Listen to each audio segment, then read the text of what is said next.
Hi, it's Deborah Atkinson, host of the Flipping 50 podcast and the Flipping 50 TV show, and I'm here with another frequently asked question, and we're going to dive right into it. This one is a loaded question. The question is, what do you think about intermittent fasting? Some say, and the question asker says, I don't know who they is, who some say is, but that reducing the time during the day when you eat and reducing it to just 2 meals can actually help your hormones by helping them burn more fat between. What do you say to that? That's the question. So first of all, Linda, thanks for asking. And I've been asked multiple questions about intermittent fasting and what the result is, what I think about it is. And here's again, coming back to be a critical thinker when you hear about studies. We do see a little benefit from intermittent fasting, but on the continuum of intermittent fasting, there is this wide continuum.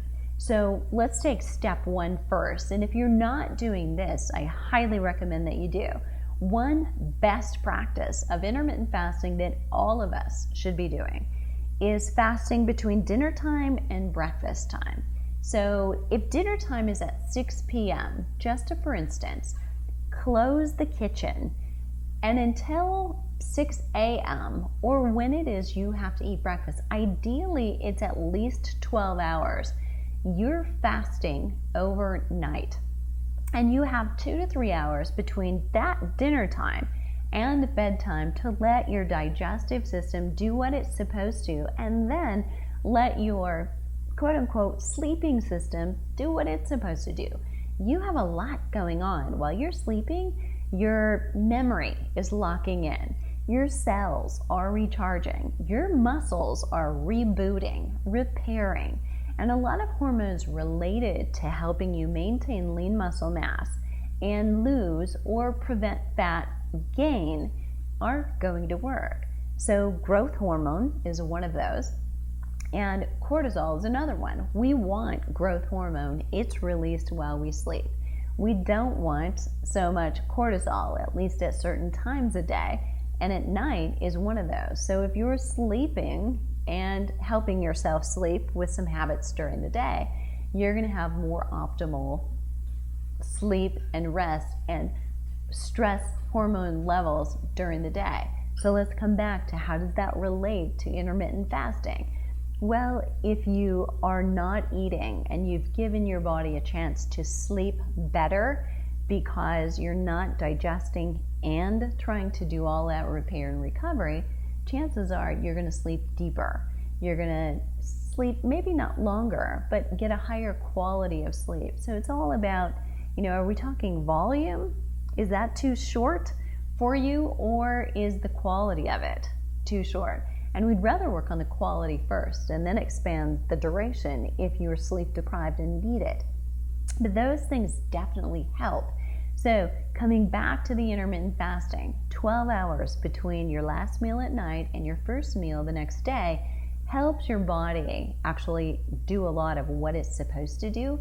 And a lot of studies are showing, back in 2013, they first came out, that if we changed nothing else, you were exercising the same as anyone else, you were eating basically the same as anyone else, and your status otherwise as far as weight and fat loss was pretty much the same as the people we're comparing you to, long sleepers who got 8.5 hours of sleep versus short sleepers who got 5.5 lost more weight. Both groups lost weight on the exercise nutrition program, but also, in addition to losing more weight, more of the weight was fat. The short sleepers lost a lot more muscle. So you don't want to do that, because that's why diets fail you. When you lose weight and you lose a lot of muscle, you slow your metabolism down.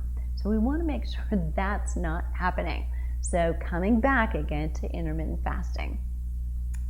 Here's another thing. So a lot of people are extending. So not a 12-hour, but waiting until maybe lunch to eat. So now we're talking about 18 hours or anytime they're in. If you're waiting 14 hours or 16 hours, you're waiting a little bit longer. Will that help you or not?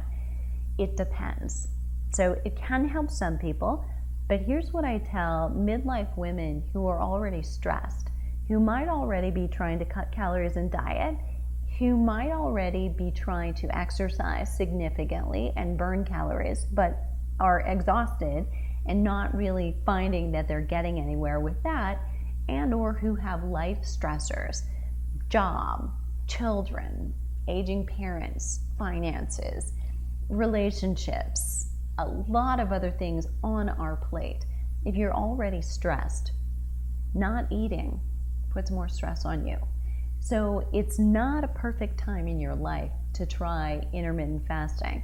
And I would suggest that more studies are showing if you're going to condense the eating time that you do during the day to, say, an 8-hour period from breakfast to dinner, that may be fine so long as you keep your calories and your protein and your fat where they need to be. So it's not a means of cutting out meals or reducing. And you definitely don't want to cut it to 2 meals but eat more during those meals, because your body can only handle so much.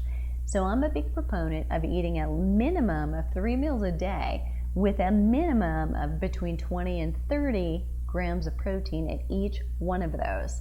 And what we know from studies that have come out since 2008 is that 3 meals a day of equal distributions of protein, 20 to 30 grams at breakfast, 20 to 30 grams of protein at lunch, and 20 to 30 at dinner, help sustain lean muscle mass and help build muscle mass if you're trying to do that through exercise as well.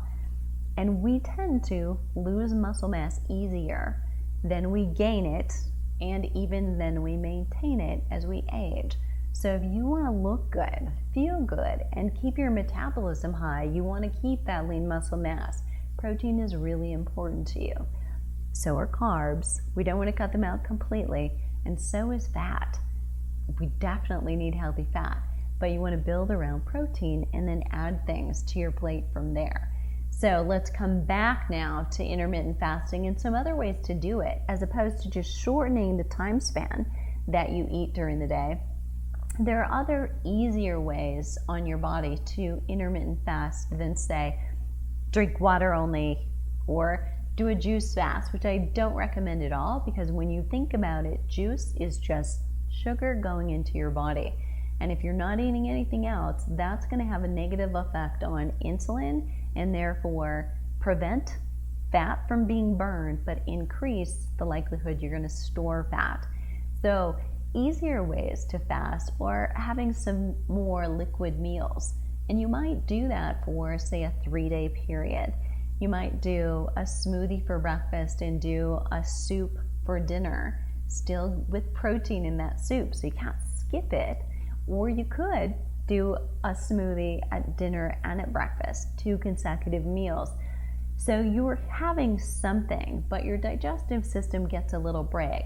So imagine, what's the difference for your digestive system between a smoothie and a steak? A lot harder to digest that steak versus from the time it hit your mouth. I mean, you really got a tough piece. You've got to chew it up really, really well. Your enzymes already have to go to work. But with a smoothie, you've got protein in it, but yet it's already blended up. Easier to digest, even because you partially broke down those enzymes while it was in the blender before it even got to your mouth. So those are much more gentle ways of doing intermittent fasting, and just doing the overnight 12 hours with that intermittent fasting sometimes can be effective. So do you need to try it? Would it be effective for you? First, take a look at what are your overall health habits.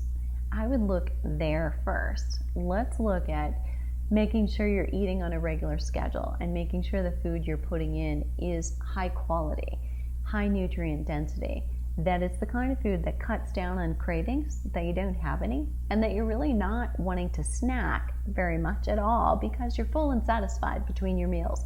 Now, if that's where you're at and what you're doing isn't working still, and that's why you're considering intermittent fasting, then you may want to look at going the liquid route for 3 days, 2 meals consecutively. So you're still going to have a regular meal, and you still want to make sure you get protein, fat, and carbohydrates in every single meal. So it's not that you're cutting out calories, you're just changing the way they go in.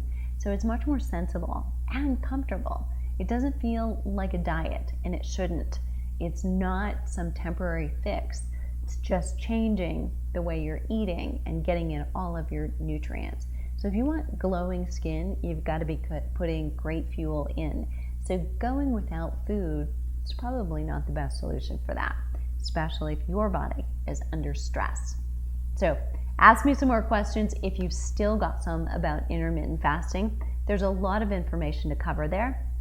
So ask away, and I'll see you on the flip side.